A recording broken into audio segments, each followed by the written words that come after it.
You want some Apple news? I see you being confused. We got some iPhone 14 notch stories. Why are you looking so blue? What's up, guys?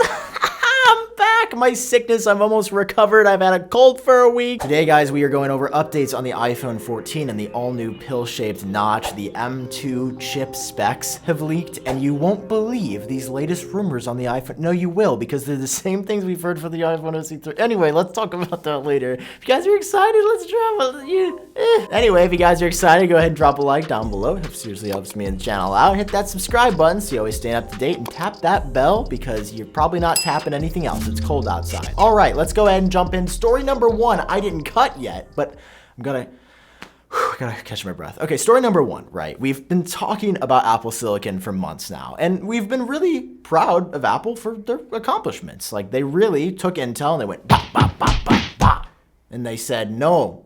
And Intel said,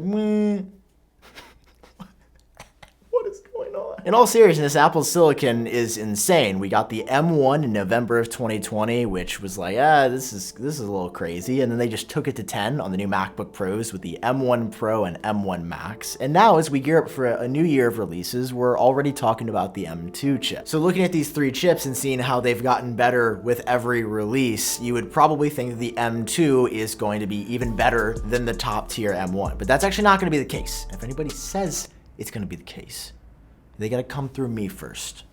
All right?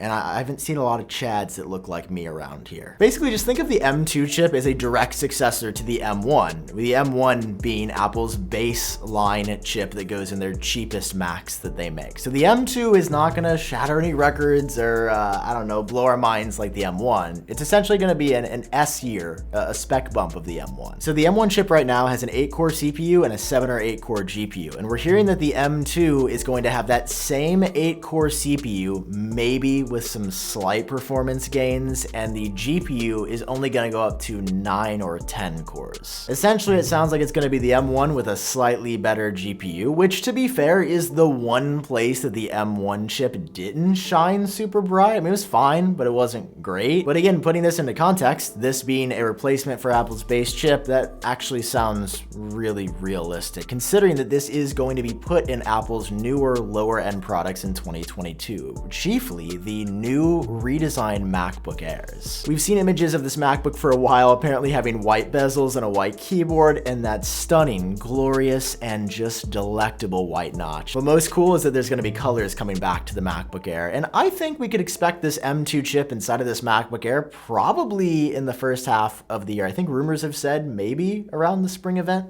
timeframe, so we'll check in then. We'll see if it happens. That sounds pretty realistic for Apple to drop an M2 chip around then. All right, moving on from that, let's talk about the iPhone SE3, which is expected to drop sometime in the next couple of months. It is a direct follow-up to the iPhone SE2 that dropped in April of 2020. And rest assured, this new version is just as exciting. You could just see me beaming with excitement, man. This is an excited guy. Look, I mean, the subtitle says it. This is an excited guy. The subtitles can't lie. No, I mean, this phone's gonna be fine. It's just really boring because it's got the exact same design as the last one. So it's got home button, 4.7-inch screen, and the only improvements are going to be 5G and a faster processor. I think this is the one thing in history that every source and rumor leaker on the internet has agreed on, that it's just gonna be this boring, safe update, which makes sense because like the M2, it's Apple's base phone. It's not supposed to be anything special. So why am I bringing this up yet again? Well, this time we're hearing it from Dylan DKT, but unlike the other leakers who have just talked about the iPhone SE3, Dylan says we should be looking for something a bit more exciting in about 2024. This is apparently the next time the iPhone SE is going to be updated, and it's going to have an iPhone XR or 11 style design with Touch ID on the side and that larger 6.1-inch all-screen design that includes a notch. Basically, the iPhone SE won't be even slightly exciting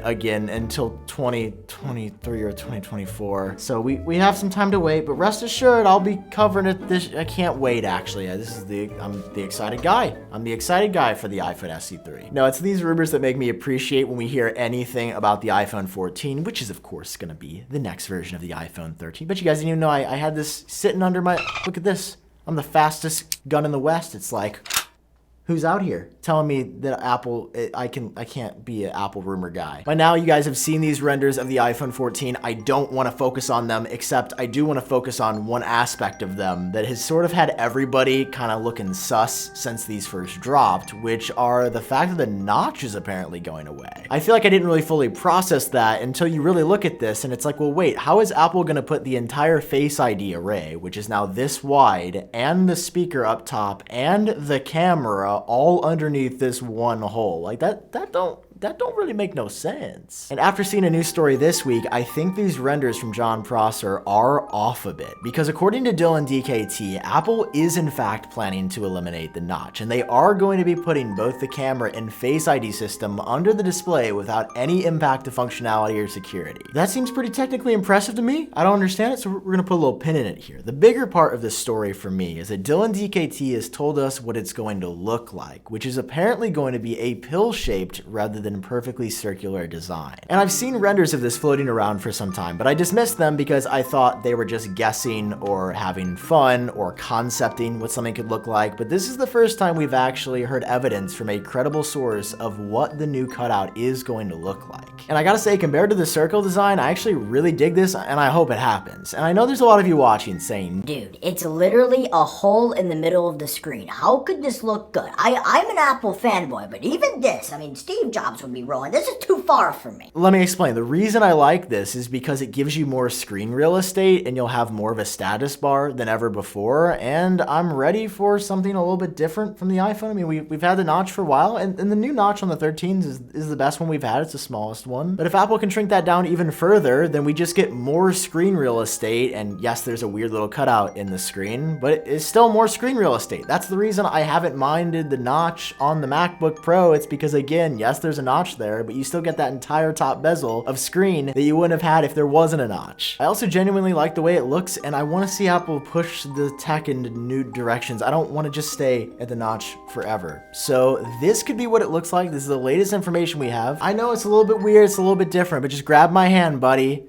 We're holding hands. This is really cute. Is this our first date? Dude, take me out to dinner first. Slow down. We're moving way too fast in this relationship. And maybe that's how you guys feel with the cutout. It's like, this is a big change from the notch, but I think it's gonna pay off, and I think it's the right call. I hope that we actually see this, because Dylan, he knows his stuff. I really trust this guy. Anyway, guys, those are the latest updates that I have for you today. I hope you're doing well. I hope you learned something new. I hope you are having a vibey time in 2022. I'll see you guys in the next one. Thanks for watching. Bye-bye.